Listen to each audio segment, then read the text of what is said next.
Hello everyone, my name is Bethany and this is my channel Denise Thoughts. Today I'm going to be doing the over 30 book tag. I saw Kayla do this book tag and it just seemed like a lot of fun. I am over 30, I am 34, which feels really weird to say because I don't feel 34 and 34 just feels really old. I know it's not, but I feel it. So I will link Kayla's video down below, as well as the original creator of this video. I can't remember what their creator name is, but that'll be in the description down below and you can check those out. This just seemed like a really fun tag to do, so I decided to join. To start off with, name one of your favorite books that features a protagonist who is 30 years old or older. I mean, the first book that comes to my mind is Teach Me by Olivia Dade. That was an older romance. They are in their mid-40s between Rose and Martin. I read this book a couple months ago already and really loved it. Cannot recommend enough. So I'm going to mention it again. I really want to read more books with older protagonists, and I have some on my TBR that I've added. Spoiler alert is another Olivia Dade one, and I have that one. Spoiler alert is another romance where I believe they are also older and in their 40s. I just really want to read more books with older protagonists as well. There's also a lot of fantasies that have older protagonists where they just like are older and go on adventures, which I need to seek these out and find these books and read them for sure. It's just a lot of fun to see like older people living their lives and not just 20-year-olds. Next question is name a book that represents who you were when you were younger. If I'm ever going to choose a character that is literally me, it's going to be Mia Thermopolis from The Princess Diaries by Meg Cabot. Most of my childhood books are still at my parents' house. Yes, I'm over 30. I still have books at my parents' house. Don't judge me. So yeah, all my Princess Diaries collections all over at my parents. I read Princess Diaries when I was 14. Either I had just finished my freshman year, I was going into my freshman year. Mia Thermopolis is also 14, also a freshman in the first book of the series. Her self-esteem is so crippling, and her self-insecurity is so crippling. Her self-awareness is so hysterical. And she's a huge journaler, which the books are told in the form of journals. And back in the day, not so much anymore, back in the day, I was a huge journaler. I journaled a ton. I just really related to Mia on all of those levels. I was crippling insecure. I was very self-aware, ridiculously so, but also at the same time very naive, which is Mia Thermopolis as well. Oh, and the biggest thing was Mia Thermopolis and I had the same birthday. I just immediately connected that character for me big time. And then I didn't finish the series, and Meg Cabot didn't finish the series until I was well into college. So I read her until then, and just always really felt really connected to Mia, and she's one of my favorites to this day. Love that character, and will forever see me in her for sure. The next question is name a book that represents where you are in your life now. I really had a hard time coming up with the answer to this question. I don't know. I got nothing. Like, there's not like any books about being happily married. Not really. I mean, that's pretty much what I'm just like married, and there's no books about sign language interpreters.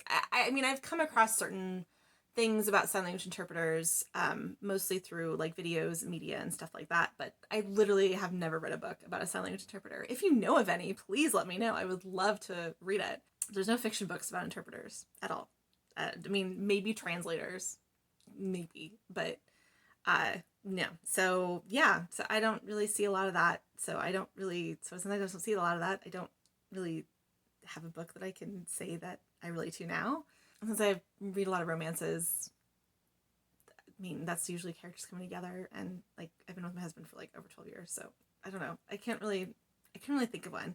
The only thing I can think of is that maybe there's an interracial romance where it was a Filipino Asian lead, because that's what my husband is, and me as a white woman, which I'd never seen that book either. I know of interracial romances that have some Asian leads, but I haven't seen that particular race relationship dynamic like that is similar to mine. Again, if you know of any, please let me know of an Asian male and a white woman. I'd be really interested to read that. I mean, I prefer Pacific Islanders or Filipino because that's my relationship dynamic, but if you don't find that, then Asian or a white woman is fine for interracial romance. But other than that, yeah, I got nothing. I don't really have a book that I relate to that fits my life just right now. You know what? That's okay, because I still use books as a way to see myself in other people's shoes and find ways that I can relate to it, or find ways where I can relate to a whole different new perspective that I never saw before. Which is what books are for. So why we should read books, and why should we read diverse books? So yeah, name a book that represents something that has never changed about you. I mean, I'm just going to talk about this book for the 100th billionth time. I mean, it's not something that's changed about me.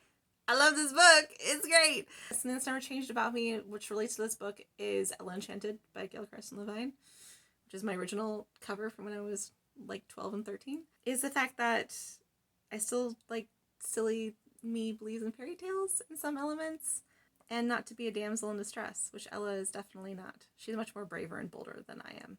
I think that's something has not changed in me. I think that recently those beliefs have been challenged, but still at the end of the day, I think I still believe in those things and happy endings for everyone. Name one of your favorite classics. I could go on and on and on all day. I mean, I could talk about Jane Eyre for the 10th billionth time by Charlotte Bronte. I don't want to necessarily have to go through that again. I could also talk about Jane Austen and all her books. All of them I love in some sort of way and capacity, for sure. But I think a classic that I don't talk about often enough is The Scarlet Letter by Nathaniel Hawthorne. It might not be a favorite, but I was so impressed with the male writer writing a female character that seemed oddly feminism. Granted, like Hester goes through some terrible things because she is marked as like a witch / whore in her town, and literally gets a scarlet letter on her body, on her clothing, and that she has to pin to herself. It's kind of terrible. However, she's such a fascinating character, and I was really intrigued when I read it in college. I was really intrigued how a male writer could write such a really compelling female character. As an English major, I read about a lot of men writing really terrible characters of women, or really terrible perceptions of women, and I thought Nathaniel Hawthorne's was actually really compelling, and I really enjoyed it. Granted, it's been a while since I've read it, so I probably need to revisit it and see if I still feel the same way. However, as of now, it's still one of my favorite classics. The last question is, name a book you like or would like to read that was published in the year you were born. So this was kind of fun to look this up. I was born in 1986.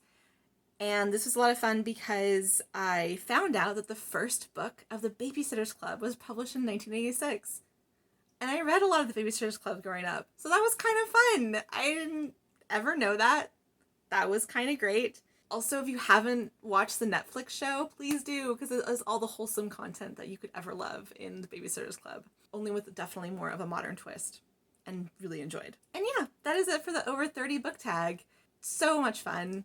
Anyone who wants to do this book tag, please feel free to do so. It was a lot of fun. If you're over 30, enjoy. I think that's it for me today. Thank you so much for watching. If you want to see more bookish things from me, please subscribe and hit bells so you can make sure to see my videos pop up for your subscriptions. And if you want to tell me what book was published when you were born, put it down in the comments. I would love to know. That would be a lot of fun as well. Again, thank you so much for watching, and I will see you again soon. Bye!